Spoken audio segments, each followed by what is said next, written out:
After a year in the trenches, Paul Bäumer is lost. He has witnessed childhood friends killed, maimed, and driven mad by shellfire. He has felt debilitating hunger, fought grotesque rats that feast on corpses, and sheltered in the barren mud from incessant artillery. He has grown from an innocent schoolboy into a battle-hardened soldier with the sole aim of survival. It is no surprise that when he returns home to Germany on leave, Paul feels utterly detached from civilian life. At this point in Erich Remarque's All Quiet on the Western Front and its 1930 film adaptation, we get the sense that even if the war were to end, Bäumer and millions of soldiers like him could never truly return home. I shouldn't have come on leave. I'll go back tomorrow. I've got 4 days more, but I can't stand it here. I'll go back tomorrow.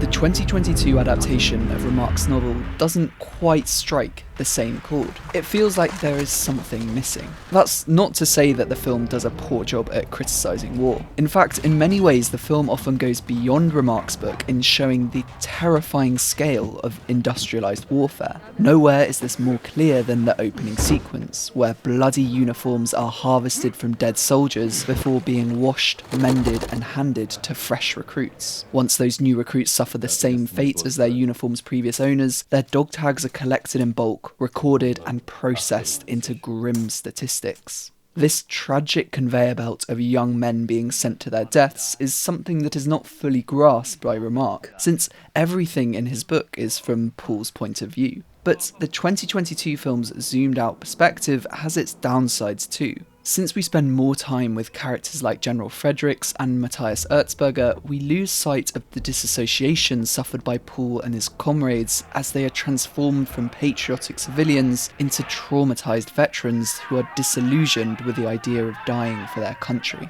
We didn't want it. The English didn't want it. And here we are fighting. This is no minor plot point to miss out.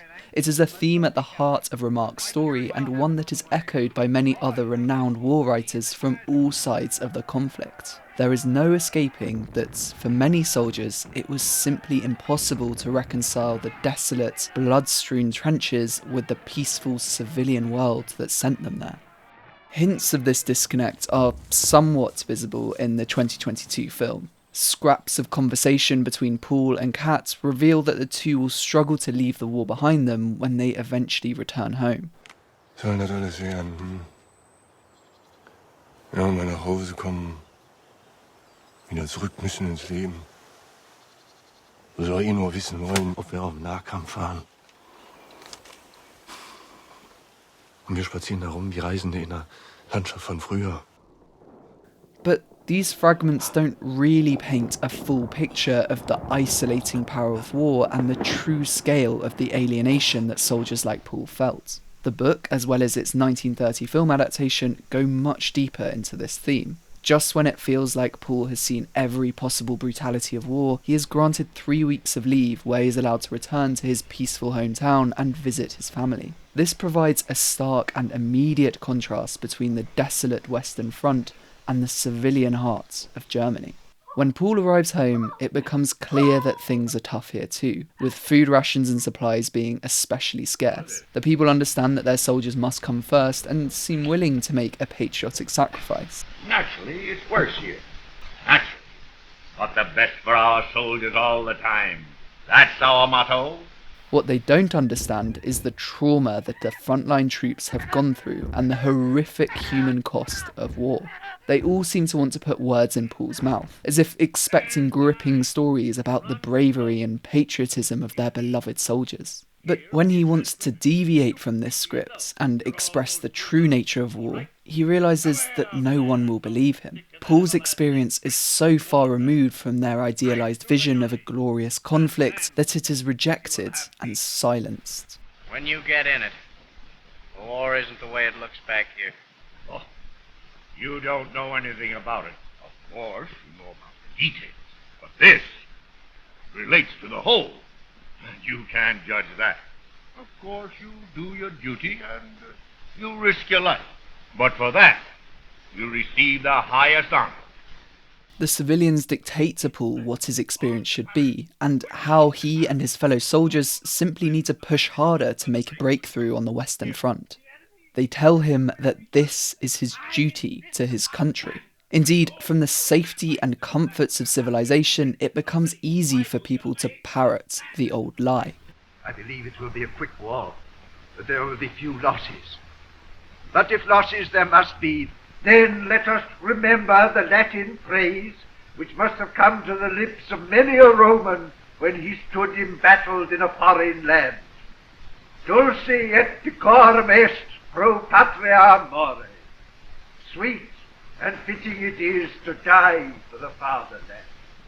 When Paul's schoolmaster, Erich, delivers this rousing speech in the 1930 film, it seems like a direct reference to Wilfred Owen's Dulce et decorum est, a 1918 poem that ends with the following lines. My friend, you would not tell me with such high zest, to children ardent for some desperate glory, the old lie, Dulce et decorum est, pro patria mori. This stanza is preceded by a harrowing description of a chlorine gas attack on a column of British soldiers. One soldier is too slow to fit his gas mask and is consumed by a poisonous green sea that causes him to collapse, guttering, choking, drowning. The speaker talks directly to warmongers like Erich, asking if you could hear at every jolt the bloods come gargling from froth-corrupted lungs, would you still repeat the old lie? In other words, Owen argues that the reality of war is so far removed from civilian society that patriotic platitudes like Dulce et decorum est become absurd. When Paul returns to his old classroom in the 1930 film, he sees Erich speaking the very same platitudes to a younger cohort of students. Just like Owen, he corrects his old schoolmaster and explains that such words are meaningless in the face of the real thing. I heard you in here reciting that same old stuff, making more iron men, more young heroes. You still think it's beautiful and sweet to die for your country, don't you? Well, we used to think you knew. But first bombardment taught us better. It's dirty and painful to die for your country. When it comes to dying for your country, it's better not to die at all. There are millions out there dying for their countries. And what good is it? In the 2022 film, the only glimpses into the civilian world are offered by the parallel storyline of Matthias Erzburger, a German official who lobbies the government to agree to an armistice. Aside from being an invention that has no basis in Remarque's book, the subplot fails to show the complete disconnect between civilian and military society. Instead, it is clear that Erzburger is highly sympathetic to the struggles of the frontline soldiers and is doing everything he can to prevent more of them dying. Wir haben 72 Stunden Zeit, meine Herren, und jede Minute, die wir hier mit Reden vergeuden, stirbt ein weiterer Soldat. Erlangen wir Gnade, wo wir können, aber um Gottes Willen schließen wir Frieden. This means that viewers never get a sense of the hatred and distrust that many soldiers felt towards uncomprehending civilians during the war. This is problematic because this contrast is important for understanding the true mentality of a World War I soldier. As Herwig Holger writes in The First World War, Germany and Austria-Hungary 1914 to 1918, the frontline soldiers developed their own vocabulary, code of ethics, and norms of behaviour. Few of these had anything in common with pre-war upbringing and education. Indeed, many of the frontline combatants developed a vitriolic dislike of the home front in general and of civilian profiteers. This we versus them dichotomy would plague the Weimar Republic to its very end. We see this civilian distrust play out in Remarque's book. As soon as Paul gets off the train after returning from the front, we are faced by this passage. On the platform I look around. I know no one among all the people hurrying to and fro. A Red Cross sister offers me something to drink. I turn away. She smiles me too foolishly, so obsessed with her own importance. Just look, I am giving a soldier a coffee. She calls me comrade, but I will have none of it.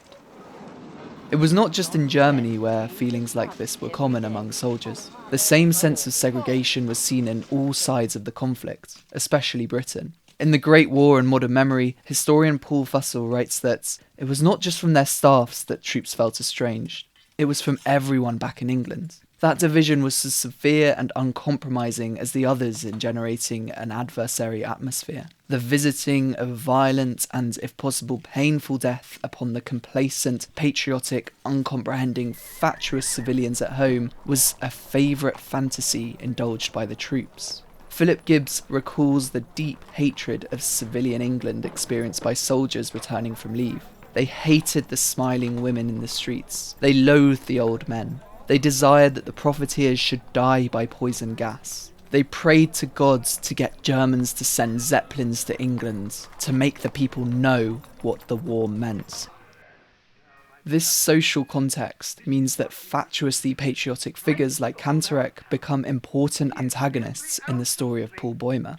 In the 2022 adaptation, however, this key antagonist is replaced by the bloodthirsty General Friedrichs, who seems to have no preconceptions about the glory of war. Ein Mann wird alleine geboren, lebt allein und stirbt allein. Friedrichs, with his prominent position in the military, does understand war's bleak reality, but that doesn't stop him from recklessly ordering more men to their deaths. His fault seems to be an uncaring and callous attitude towards human life, that war should be fought so soldiers have something to do. Ich bin zu spät geboren, Brixdorf. Ein halbes Jahrhundert ohne Krieg. Was ist ein Soldat ohne Krieg? Cantorek's evil is much more subtle. He cares for all of his students and doesn't want them to die, but genuinely believes that the war is for a noble cause. In fact, his platitudes lead directly to the death of Joseph Bäumer, as Paul explains to him when they are reunited in the book. Territorial Cantorek, 2 years ago you preached us into enlisting, and among us there was one, Joseph Bäumer, who didn't want to enlist. He was killed 3 months before he would have been called up in the ordinary way. If it had not been for you, he would have lived just that much longer.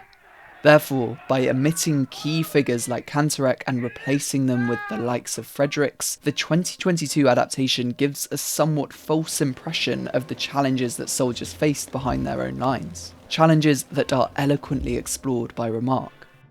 Of course, no adaptation needs to stay entirely faithful to the original material. The 1930 film deviates in a number of ways. In the book, Paul doesn't reunite with Cantorek in his old classroom, and the two never have an argument about whether it's sweet and fitting to die for one's country. However, since this exchange remains true to the spirit of Remarque's novel, the scene is one of the most authentic in the film.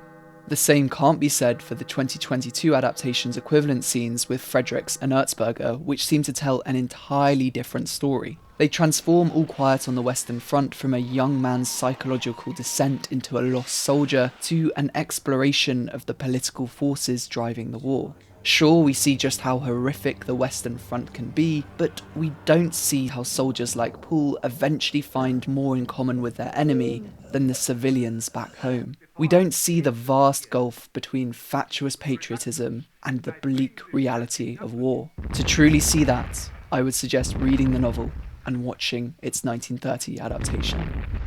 Oh, God, why did they do this to us? We only wanted to live, you and I. Why should they send us out to fight each other? If we threw away these rifles and these uniforms, you could be my brother, just like Cat and Alvin. We could be brothers. But they never want us to know that. Do they? Thanks for watching. I'm Jake Bishop and this is Socio Cinema, the channel where we read between the lines of the screenplay and put culture into context. If this sounds like something you're interested in, then please do like, subscribe and follow me on social media.